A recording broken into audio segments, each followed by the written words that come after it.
tapi kami ingin mempunyai pilar-pilar yang lain yang juga kontribusinya terhadap Telkom Group besar. Nah, salah satunya adalah digital infrastructure business atau FiberCo. Kemampuan membaca tren, kemampuan membaca tren di pasar, ya. Kemampuan membaca tren ini, ya kita tuh harus punya analytics tool yang baik. Jadi sebetulnya Telkom itu selain punya consumer yang di Telkomsel, enterprise business kita juga lumayan besar. Ya walaupun tidak sebesar yang Telkomsel. Ya tidak terbesar. Nah ini kita mau membesarkan itu menjadi jauh lebih sizable ya.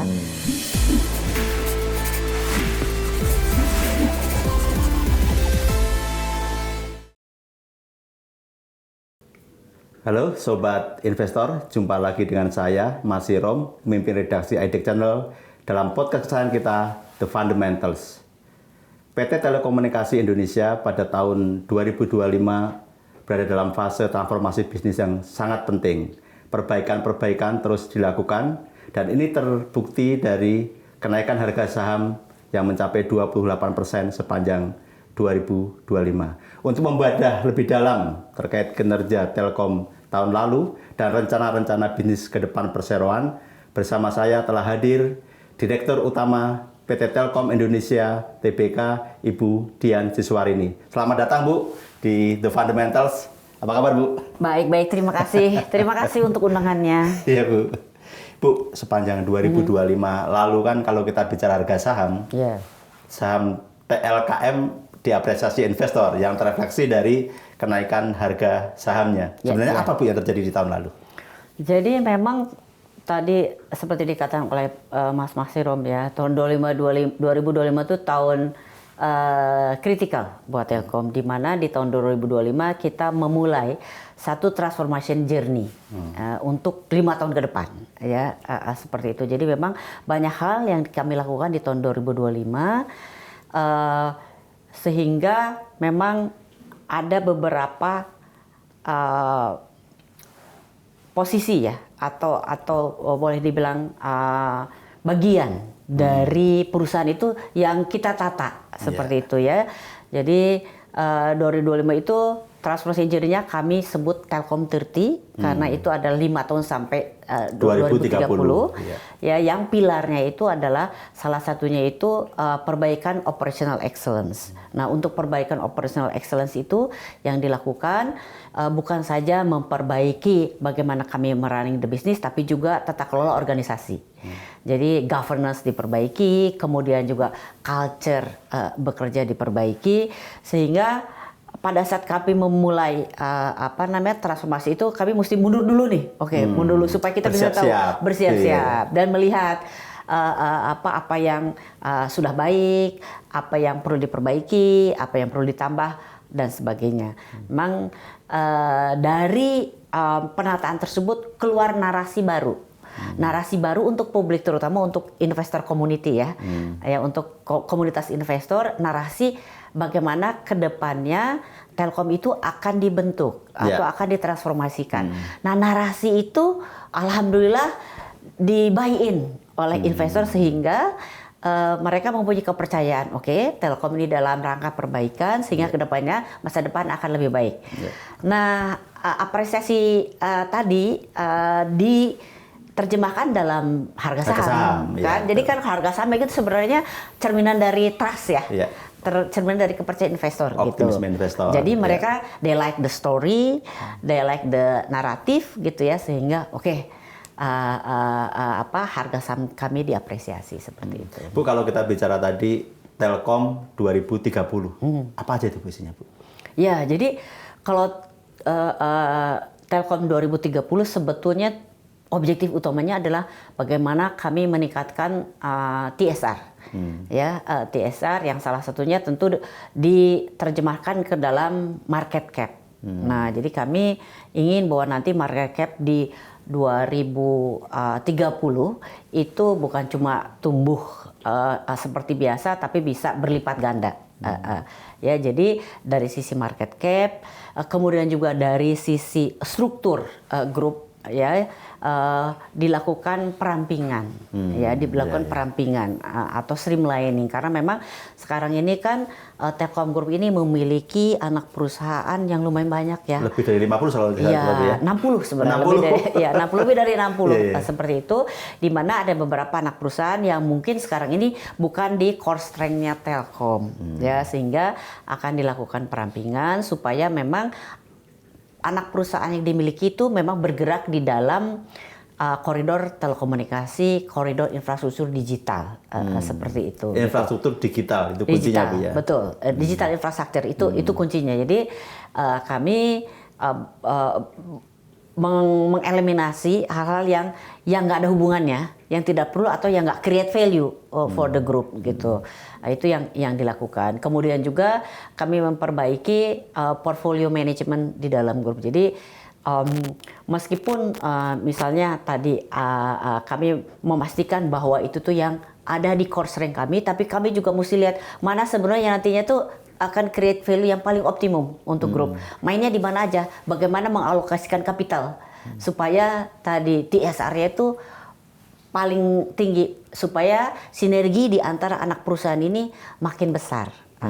Seperti itu. Ada pola-pola yang akan dilakukan, Bu, terkait dengan 60 anak usaha tadi. Apakah akan dijual atau akan di-merge atau apa? Iya, jadi kami melakukan satu assessment dan membuat semacam ini ya, formulasi gitu ya.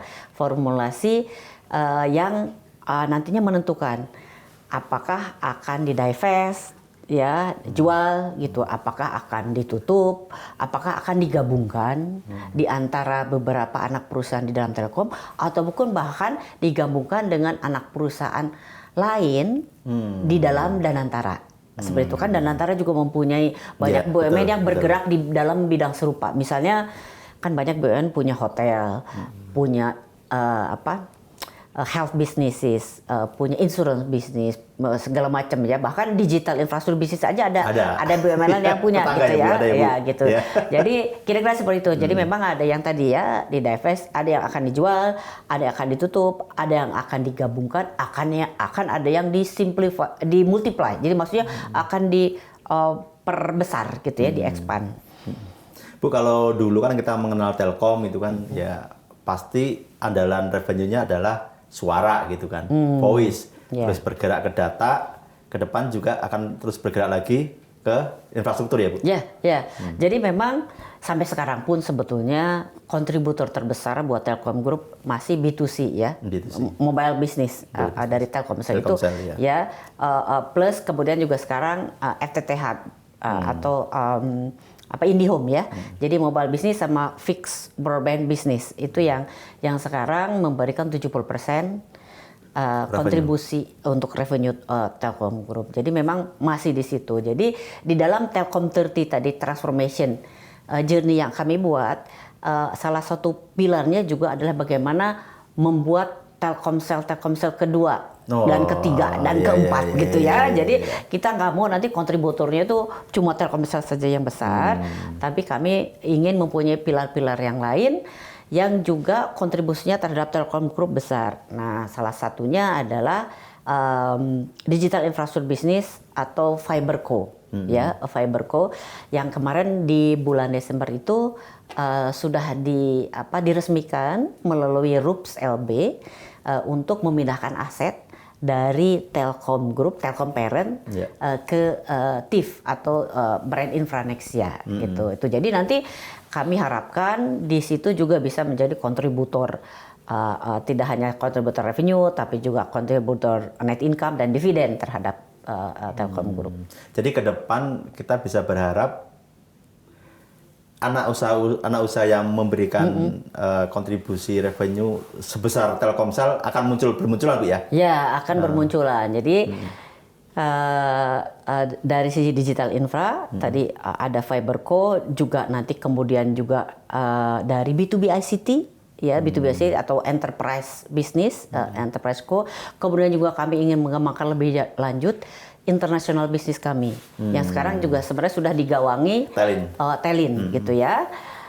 Nah, jadi boleh dibilang nanti 4 pilar besarnya adalah B2C, B2C itu Telkomsel, kemudian digital infra itu ada di situ adalah ada TIF, Infranexia yang fiber, ada Mitratel, tower, kemudian juga ada Telkomsat yang satellite, dan ada data center, TDE. Jadi itu di dalam kelompok digital infra.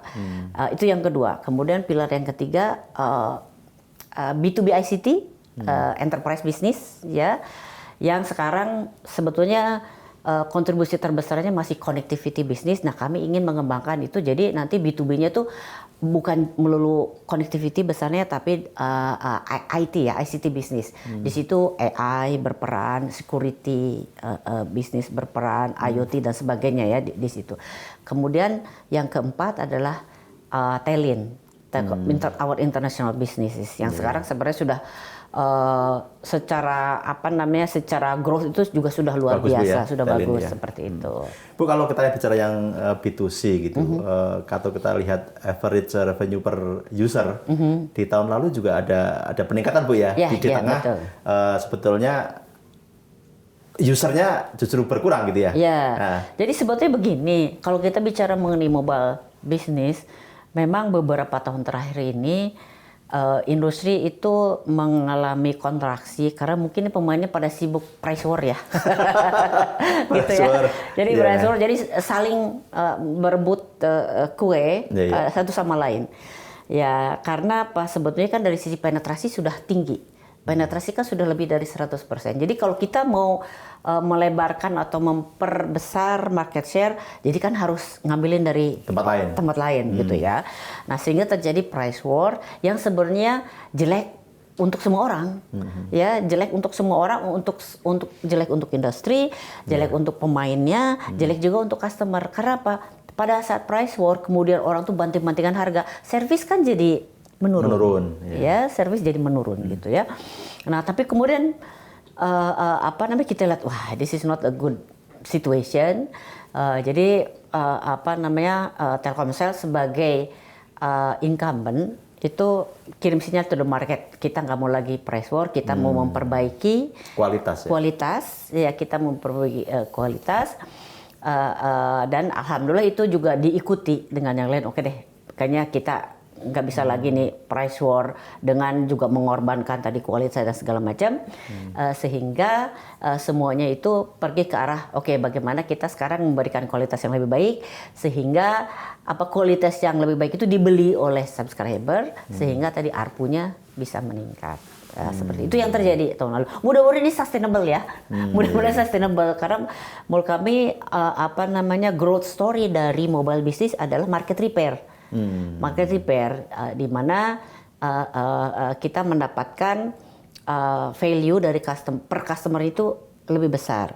Nah, value yang lebih besar ini diberikan oleh customer karena yang kita berikan juga bisa lebih tinggi dari segi service, dari segi kualitas, dari sisi konten juga seperti itu. Bu, strategi itu akan terus dilakukan oleh Telkom, Bu, terkait dengan kemungkinan peningkatan ARPU tadi. Ya, itu jadi kalau kita lihat nanti untuk beberapa tahun ke depan ini, strateginya adalah bagaimana kita meningkatkan ARPU, bukan bagaimana kita melipat gandakan jumlah subscriber, tapi meningkatkan ARPU dengan memberikan lebih banyak ke customer. Jadi bukan hanya naikin aja gitu ya, harganya bukan hanya harga dinaikin, bukan harga dinaikin, tapi layanan tadi yang saya katakan, layanan dari sisi service itu service jaringan, kemudian layanan dari service customer service, dari kontennya. Jadi misalnya konten itu bisa konten berupa aplikasi, video aplikasi gitu ya, atau juga berupa aplikasi AI. Jadi belum lama ini kan Telkomsel mengeluarkan ChatGPT Pro yang dibundle dengan internet, atau security. Jadi bagaimana memprotek handset dari customer gitu. Kira-kira seperti itu yang akan dilakukan. Jadi tidak hanya soal harga yang akan naik, tapi layanan-layanan juga akan terus diberikan oleh Telkom untuk meningkatkan average revenue per user dan gitu. customer experience. Dan customer experience-nya gitu. Jadi nggak usah khawatir ya Bu ya. Ya nggak usah khawatir, nggak usah Untuk khawatir. customer gitu. Nggak usah khawatir, ya. Ibu, kalau kita bicara EBITDA sebetulnya tinggi juga ya, sekitar 50% gitu. Nah, upaya manajemen Bu untuk mempertahankan ini Seperti di apa semua gitu lini ya? bisnisnya sebetulnya. Ya, jadi kalau tadi saya kembali ke Telkom 30, Iya. pilar utamanya itu sebetulnya operational excellence. Operational excellence itu salah satunya bagaimana kami memastikan terjadinya TOTEX efisiensi. TOTEX efisiensi itu CAPEX dan OPEX. Ya, bagaimana supaya efisiensi terjadi. Nah, kalau kita bicara mengenai telkom atau telco operator pada umumnya, kan spending itu terbesar spending untuk network ya, untuk Ya, jaringan betul. ya. Jadi misalnya kalau untuk Telkomsel pembangunan BTS, untuk Telkom itu pembangunan jaringan fiber ya, pembangunan data center dan sebagainya gitu. Jadi kita harus make sure bahwa pada saat kita mendesain jaringan tersebut, desainnya harus sesuai, harus betul. Ya, kemudian juga implementasinya setelah didesain, kita implementasinya juga harus betul dari sisi project management harus betul, kemudian dari segi BOQ-nya ya harus betul. Kemudian yang ketiga, procurement-nya juga harus betul supaya cost per unitnya itu juga bisa optimum gitu. Jadi itu yang sedang dilakukan supaya cost dari sisi capex maupun dari sisi opex itu minimal ya, jadi nggak jor-joran dan kita bisa make sure bahwa setiap dolar yang kita keluarkan baik itu untuk capex dan opex itu create value yang optimum buat Telkom Group. Bu, satu yang selalu jadi pertanyaan saya gitu. Industri digital itu kan dinamikanya Luar biasa. sangat cepat ya, Iya, luar betul. biasa cepat sekali gitu. Iya. Saat ini relevan bisa jadi Belum tahun depan bisa juga nggak nggak relevan iya, gitu. iya. Sementara kalau kita bicara cost untuk investasi infrastruktur kan nggak murah Bu. Iya. Pasti betul, mahal gitu. betul. Nah, strategi Telkom Bu agar benar-benar bisa match gitu. Ya, itu kuncinya. Ya, jadi kalau kita bicara mengenai strategi yang tepat buat operator telekomunikasi adalah bagaimana melakukan investasi di tempat yang benar, Ya. di waktu yang benar. Bagaimana kita itu mengadopsi teknologi yang cocok, bukan saja teknologi yang mana, tapi waktunya kapan. Karena kita ini tidak boleh terlalu cepat atau duluan, juga tidak boleh belakangan gitu. Dan yang harus kita sinkronkan itu dua. Satu adalah dari sisi perkembangan teknologi, which is dari teknologi provider, ya. Kemudian yang kedua adalah demand dari customer. Nah ini kalau nggak klop kan susah. Iya. Jadi bisa jadi misalnya kita ini sudah dulu misalnya kita duluan nih 5G, wah kita implement network 5G sebesar-besar karena 5G itu kan sebetulnya secara network itu akan memberikan efisiensi karena dia cost per unitnya akan bisa lebih murah. Nah tapi kalau customer belum pakai, nanti wasted gitu ya. Jadi itu tuh key-nya adalah bagaimana kalau kita itu akan mendapatkan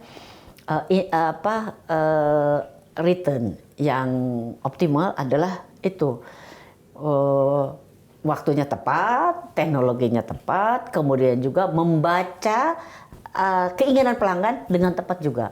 Kalau nggak sinkron udah jutaan dolar hilang gitu ya. Itu Bu. Itu. Nah itu kan nggak mudah ya Bu ya. Itu nggak mudah nah, memang. Gimana itu kiat Telkom Bu? Iya, jadi kalau kiat yang kita bisa pakai ini satu, kan kita tuh bukan kalau di dunia kita tuh bukan first mover. Oh ya, Ya, udah ada dulu nih. Udah dulu nih orang lain nih. di luar Jadi negeri kita gitu ya. betul, kita mesti benchmark, kita belajar dari kesuksesan dan belajar dari kesalahan orang lain. Nah, enaknya sebagai follower tuh gitu. Iya. Jadi kita bisa lihat, misalnya kayak 5G, yang first mover itu berdarah-darah karena memang ternyata dalam perjalanannya 5G itu banyak hal yang harus perbaiki ya, iterasinya tuh berkali-kali seperti itu gitu. Jadi yang pertama kita harus benchmark keluar ya ke market yang sudah lebih advance yang memakai itu. Kemudian yang kedua yang menurut saya juga nggak kalah penting, ini kita nih kemampuan membaca tren. Kemampuan membaca tren di pasar, ya. Kemampuan membaca tren ini, ya kita tuh harus punya analytics tool yang baik, ya. Jadi kita bisa punya analytics yang baik. Jadi bisa menggather data, tapi juga bisa mendapatkan insights. Punya data banyak juga kalau kita nggak bisa dapat insights yang terusnya nggak berguna juga. Nggak berguna juga, gitu ya. Jadi memang analytics, kemampuan analytics itu sangat penting untuk operator telekomunikasi seperti itu. Jadi kita juga lihat-lihat di luar gitu. Iya, harus lihat di luar. Jadi kita nggak boleh semua kita tahu paling banyak gitu. Paling besar paling gitu besar, ya. tahu segala. Menurut saya apa namanya itu tuh kesalahan terbesar itu kalau we don't know what we don't know. Ya, kita nggak tahu yang kita nggak tahu. Wah, itu parah gitu. Jadi kecemplung nanti, Bu. Nanti kecemplung. Jadi kita mesti selalu ingat bahwa apa namanya kita tuh yang kita tidak tahu pasti lebih banyak gitu. Jadi dengan begitu kita mau belajar, kita mau even niru orang lain menurut saya nggak masalah. Kalau buat saya ya, niru even misalnya di dalam negeri aja, niru operator yang lebih kecil buat saya nggak masalah. Iya nggak? Yang penting cuan ya, Bu. Yang penting cuan. Yang penting saya nggak harus sombong, nggak perlu sombong gitu ya. Yang penting cuan. Bu, tadi kembali ke soal TIF gitu. Iya. Itu kan nilai transaksinya besar, Bu, ya. Apanya? Nilai transaksinya besar kalau kita hitung ini. Sebetulnya nilai tambah apa, Bu, yang diharapkan oleh Telkom selaku holding? Ya, jadi nilai tambah tadi yang sudah saya katakan bahwa kita mau punya second subsidiary yang bisa sebesar Telkomsel gitu. Ya mungkin nggak bisa sebesar Telkomsel, ya paling nggak mendekati gitu ya. Kalau sekarang kan jauh banget ya, antara Telkomsel dan itu jauh banget gitu. Jadi yang paling nggak mendekati itu ya. Nah, kemudian juga yang kita mau unlock value. Karena kalau aset tersebut ada di Telkom, aset tersebut di value oleh investor sama dengan mobile business. Which is dari segi multiple EBITDA paling cuma 5 atau 6 kali. Nah, kalau aset itu dipisahkan di dalam FiberCo itu EBITDA multiple-nya bisa antara 9 sampai 12 kali. Jadi jauh lebih besar. Jadi akan di value lebih tinggi gitu ya. Satu dari sisi itu. Kemudian yang kedua, kalau kita pisahkan ini dari parent dari Telkom Group ke TIF, mereka bisa lebih fokus di dalam bisnisnya, bisa fokus dalam menjalankan operationnya, dalam menjalankan bisnisnya. Kemudian yang ketiga, mereka juga bisa serve market di luar. Kalau sekarang kan kita punya FiberCo di dalam yang kebanyakan cuma serve Telkomsel. Nah, kalau ini kan jadi bisa dibuka aksesnya ke pemain lain, bisa ke operator lain, bisa ke hyperscalers, bisa ke enterprises, bisa ke pemerintah. Jadi sebetulnya nanti itu manfaatnya bukan cuma Telkom Group, tapi to the whole ecosystem. Kalau sekarang kan mungkin masih agak susah buat orang untuk itu punya Telkom ya. Nah, itu punya Telkom. Telkomnya juga nggak terlalu, maksudnya memang kita juga sudah mulai membuka tapi mungkin belum optimal ya. Jadi sekarang ini bisa lebih lincah ya. Lincah. Betul. Untuk memenuhi kebutuhan di luar Telkom Group seperti itu.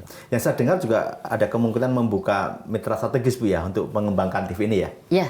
Iya, betul, karena tadi unlocking value kan bisa di-realize dalam bentuk tadi transaksi ya, pada saat kita tawarkan ke investor dari luar. Luar, Bu. Maksudnya di luar Telkom. Bisa jadi dalam negeri bisa luar negeri seperti itu. Nah, memang dari partner kita itu kita harapkan kita punya strategic partner yang bagus. Model Telkomsel itu menurut kami itu model yang sangat bagus, di mana di Telkomsel itu Telkom Group bermitra dengan Singtel. Nah, Singtelnya kan minority di situ, Telkom majority di situ ya. Tapi kerjasama ini dengan Singtel itu membuahkan business operation yang menurut saya sangat bagus. Karena Singtel itu membawa membawa governance. Ya, kan kalau di BUMN mungkin lebih ya saya sebutnya mungkin lebih ini aja ya, lebih rileks gitu ya. Iya. Nah, tapi kalau mereka itu lebih rileks. Aduh. Jadi mereka membuat governance yang Iya. lebih Yang lebih kenceng Bu ya. Ya, lebih kencang lah ya. Aduh, saya susah ngomongnya nih ya. Membuat governance mungkin yang lebih kencang gitu. Mereka juga membawa teknologi karena mereka juga kan punya operation di negara yang lebih maju. Mereka juga bisa membawa procurement value buat Telkomsel. Nah, kami juga ingin di TIF ini mempunyai partner seperti Singtel di Telkomsel. Gitu. Jadi nanti yang membantu kita tadi urusan governance, urusan operational discipline, urusan bagaimana kita menentukan teknologi yang lebih baik, bagaimana mendapatkan juga customers termasuk international customers. Seperti itu. Artinya kalau kita bicara di Telkomsel, Ibu lebih berharap nanti ada mitra strategis dari luar Bu ya? Ya, kalau kita lihat kan dari transaksi memang lumayan besar ya. Iya. Ya kan, lumayan besar nih. Kalau misalnya tadi value-nya tuh aset sekitar 80-90 triliun yang akan dipindahkan, itu kan lumayan besar. Kalau kita mau unlock kemudian mau kita lepas 30% itu lumayan besar ya. Dari sisi value yang mungkin memerlukan investor dari luar yang strategic partner dari luar yang bisa berpartisipasi di situ. Tapi kalau di dalam ada buat kita juga nggak masalah ya. Asalkan ada tadi ya. Asal tadi terpenuhi syaratnya. Iya, Terus membawa duit tentunya. Membawa teknologi, membawa duit gitu. Ya. Jadi, dan juga membawa partner dan clients gitu. Tapi yang pasti tetap komitmen Telkom tetap jadi mayoritas. Betul, ya. di situ. Mayoritas tetap di Telkom ya. Ya, tetap menjadi mayoritas karena kalau kita lihat ya FiberCo itu di dalam ekosistem Telkom itu sangat penting. Ya, sangat penting. Itu tuh network aset yang paling krusial pada saat kita memberikan layanan digital infrastructure. Tergambar sih Bu, nanti ke depan Telkomsel kayak apa, FiberCo tadi kayak apa. Nah, yang satu lagi Bu, yang Menara Bu. Yang Menara gimana kira-kira? Yang Menara. Nah, yang Menara ini juga di dalam situasi yang sekarang ini menantang. Karena begini, kan Menara itu kita menyewakan Menara ke operator telekomunikasi, operator seluler. Operator selulernya berkonsolidasi, ya kan? Jadi mungkin 3 tahun yang lalu Hutchison berkonsolidasi dengan Indosat kan menjadi IOH. Tahun lalu Excel Axiata berkonsolidasi dengan Smartfren menjadi Excel Smart. Sehingga kalau mungkin 10 tahun yang lalu itu ada 7-9 operator, sekarang cuma 3. Ya, tinggal 3. Nah, tower provider sekarang mungkin yang besar ada 4 gitu ya. Jadi kan agak sebenarnya janggal situasinya di mana tower operatornya lebih besar jumlahnya dibandingkan dengan mobile operatornya.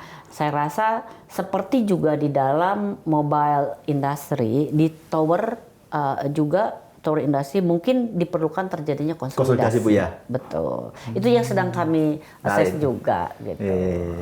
Assess juga. Karena kalau terjadi konsolidasi nanti growth-nya muncul dari mana?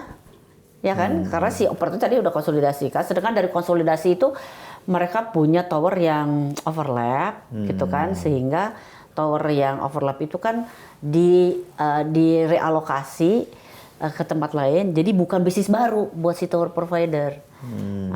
Jadi untuk supaya growth ini kan konsolidasi diperlukan, atau mungkin buat Telkom ya kita cari juga pasar di luar gitu. Itu juga sedang diakses.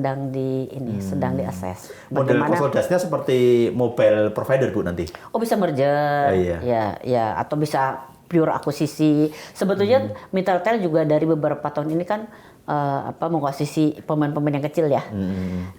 Juga yang terbesarnya tentu mengakuisisi towernya Telkomsel ya.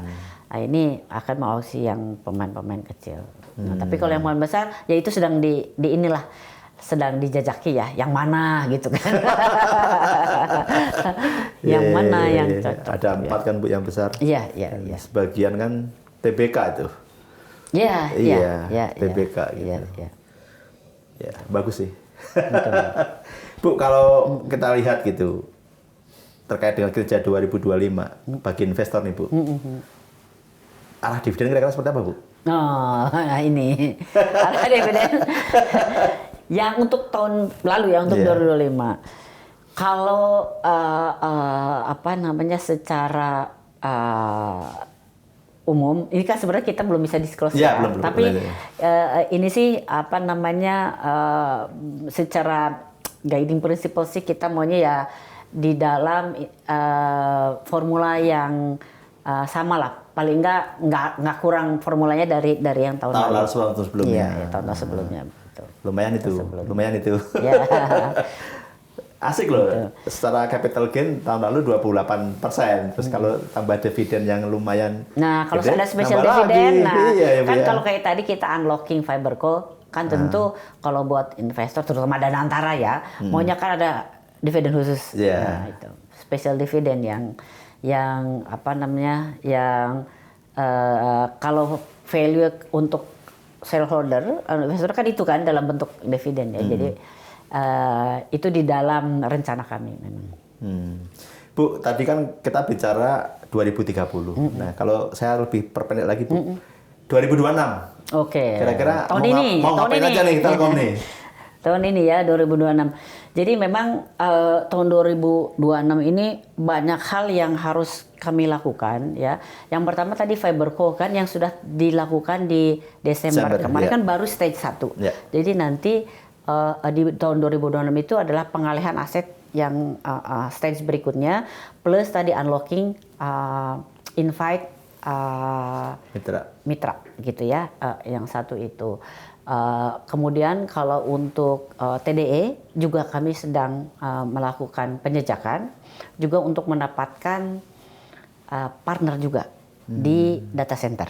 Nah, kalau data center ini juga sebetulnya sangat menarik. Data center belum dibicarakan. Karena apa, data center ini kan beberapa tahun ini booming, diakselerasi oleh AI.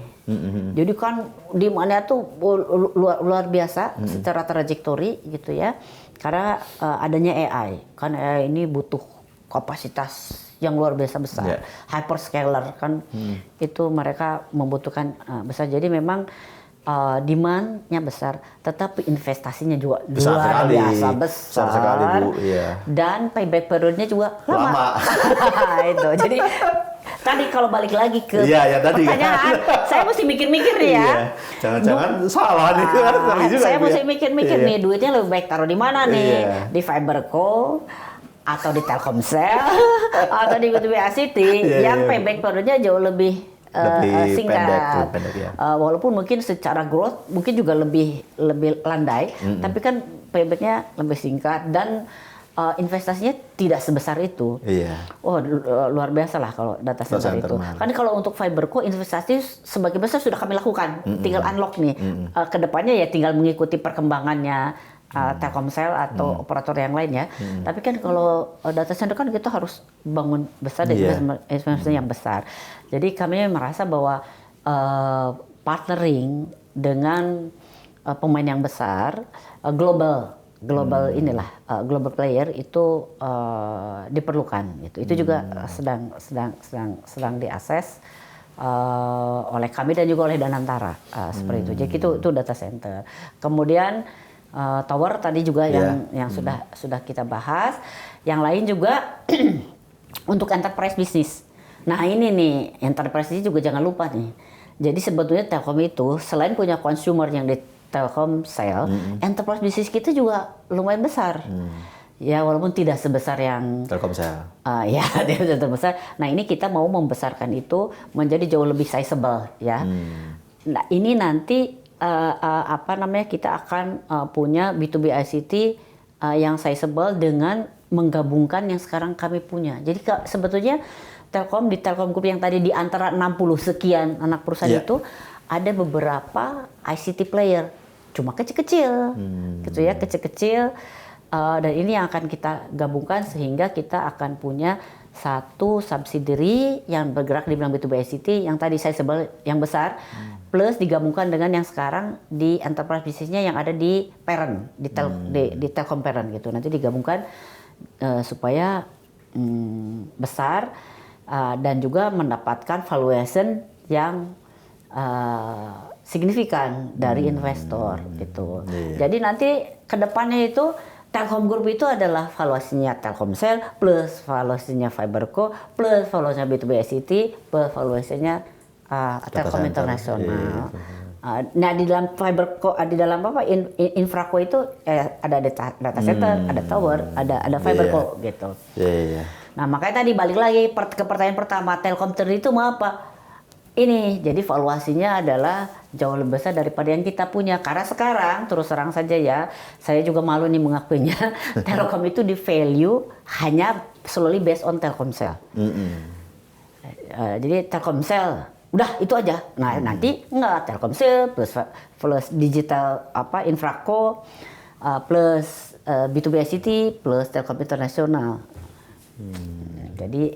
Jadi harga sekarang harusnya jauh lebih tinggi.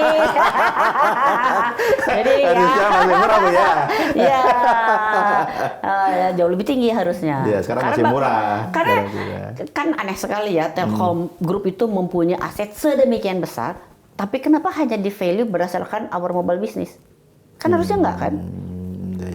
Jadi sebenarnya Telkom 30 itu melakukan itu, bagaimana kita mengunlock hidden value yang ada di Telkom Group sehingga valuasinya nanti bisa jauh lebih tinggi ke depan. That's the idea. Idea. Bu, artinya kalau ada pesan nih Bu buat investor yang sekarang nyari-nyari saham atau investor yang sudah Telkom holder. Iya. Pesan dari Bu. Buy more. Jadi kami sekarang mempunyai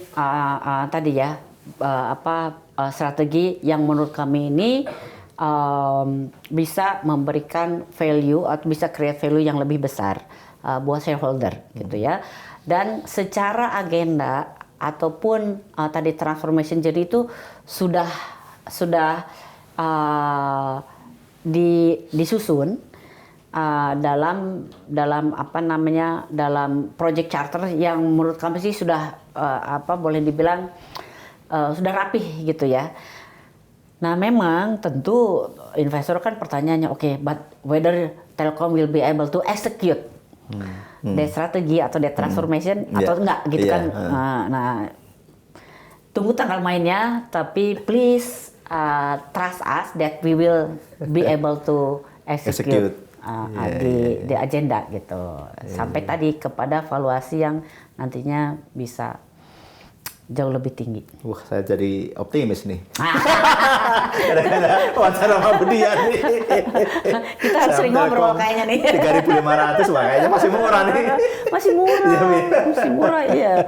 Sebetulnya kan dulu pernah 4.700 gitu kan. Jadi ya, karena memang kalau kita lihat Telkomsel aja, dulu tuh ARPU tuh pernah 2 kali lipat dari sekarang. Ya kan? Jadi memang karena tadi kita nih sibuk price war sehingga kita tuh menggerus value kita sendiri gitu kan. Dulunya ARPU-nya bisa 2 kali lipat dari sekarang. Ibu, kalau di fundamental ini ada gimmick sedikit Bu. Nanti ada pertanyaan pendek, Ibu jawab pendek juga. Oke.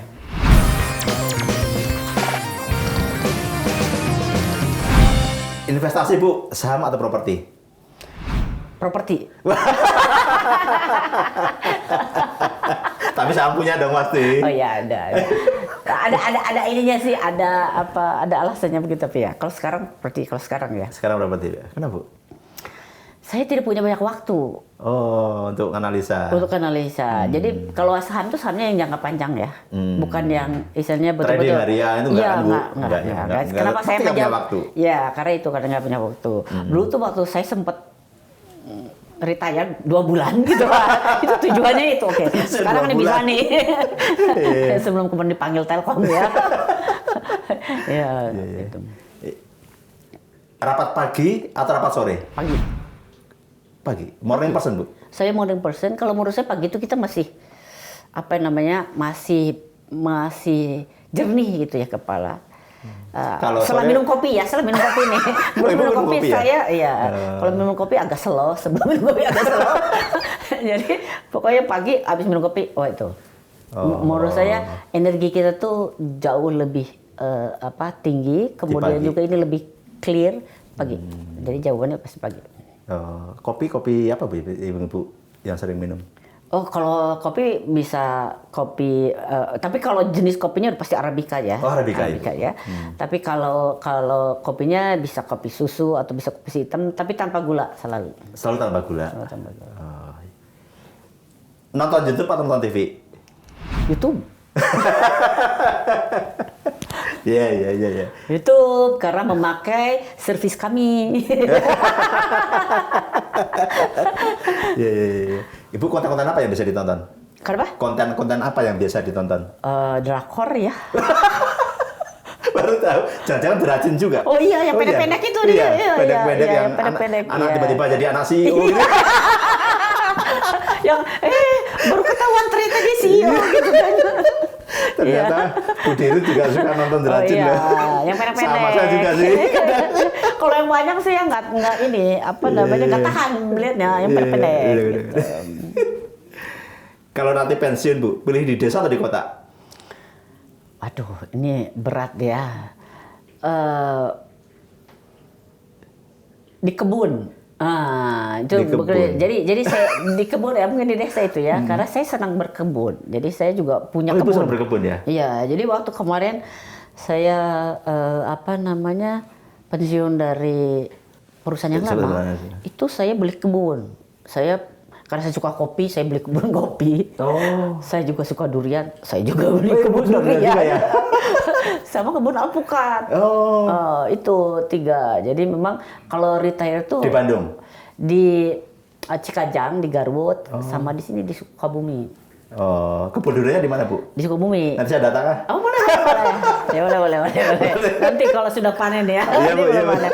Jadi memang kalau retire tuh saya mau berkebun. Ya, berkebun karena menurut saya nih kan di industri kita ya untuk agriculture ini kurang ini ya. Ya, kalau lihat kita tuh petani kita even di tempat yang subur aja mereka miskin gitu ya. Ya ini jadi memang ada banyak PR menurut saya di situ. Tapi saya lihat memang Ibu kayaknya senang jalan-jalan di sawah gitu ya. Oh iya. Saya lihat kemarin IG-nya kayaknya di sawah. Betul. Di sawah, di kebun Yeah. itu ya. Itu refreshing banget, recharging banget buat saya itu. Lebih senang ke sawah daripada ke mall berarti? Enggak juga ya. Kalau mau retail terapi itu penting. Kalau stres retail terapi. Ke mall itu retail terapi ya, belanja. Oh, ada istilah retail terapi juga. Retail terapi, iya. Itu penting juga. Iya. Kalau dalam mengambil keputusan Bu, intuisi atau logika? Oke. Jadi malah menurut saya ya, begitu kita ini makin tinggi, intuisi itu makin besar. Intuisi makin besar? Makin besar. Begitu levelnya makin tinggi ya? Intuisi makin besar. Tapi intuisi itu, kenapa intuisi kita bisa pakai intuisi? Karena insight kita udah kaya. Terbangun dari pengalaman-pengalaman yang sudah kita dapatkan. Jadi kita ini makin lama tuh bisa mengambil keputusan dengan mungkin data yang lebih sedikit. Karena pengalaman itu Karena tadi. pengalaman itu tadi. Iya, Mungkin iya. kalau dulu tuh, harus eksak kita 70% kita punya data baru bikin keputusan. Kalau sekarang karena kita udah punya insight, punya banyak, sehingga terbangun intuisi yang baik, itu sebenarnya harusnya orang tuh bisa lebih pinter.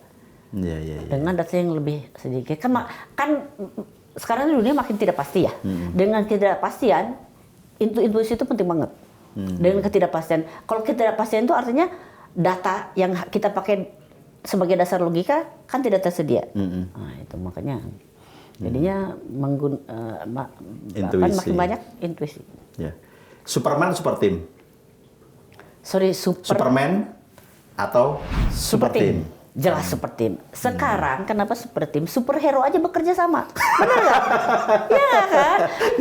Superman bekerja sama dengan Batman. Yang terakhir Wolverine bekerja sama dengan Deadpool. Jadi nggak ada lagi superhero, udah nggak ada. Ada yang super team. Apalagi di dunia kerja nggak ada. Saya itu paling nggak suka brilliant jerk. Brilliant jerk itu artinya orang yang pintar yang merasa bahwa dia itu paling hebat. Dan nonjol sendiri tidak merasa bahwa dia harus bekerja sama. Itu menurut saya itu toksik buat organisasi. Jadi yang ada super team. Sepeda atau lari? Nggak dua-duanya. Olahraganya apa Bu? Jalan saya. Jalan. Dulu sih lari ya, apalagi gitu. lututnya bermasalah, jadi tidak bisa lari lagi, jadi jalan sekarang. Kalau jalan rutin? Jalan rutin. Setiap pagi atau? Pagi. Ini sama teman-teman di Telkom juga jalan rutin. Oh, di mana kalau di Telkom? Kalau Telkom kita bisa biasanya ke GBK atau di sini aja nih, di sebelah juga ada tempat atau sekitar SCBD gitu. Atau sambil nge-mall ke PT gitu ya. Di mall juga itu keliling-keliling lumayan itu. Bisa dapat 3.000, 4.000 step. Oke. Bu, terakhir satu kata tentang Telkom. Satu kata ya, Bu. Ini mestinya nggak boleh mikir nih ya. Satu kata tentang Telkom, promising. Investor buy. Baik, demikian tadi perbincangan saya dengan Ibu Direktur Utama Telkom Indonesia, Bu Dian Siswarini. Banyak sekali insight yang kita dapatkan terkait rencana-rencana ke depan Telkom. Tentu kita berharap Telkom akan semakin terus berkembang. Tadi sesuai dengan rencana-rencana Bu Dian dan tentu membawa kebaikan bagi investor dan kita bersama. Saya Mas Irom, pemimpin redaksi ID Channel, undur diri. Terima kasih sekali lagi Bu Dian. Sama-sama, terima kasih.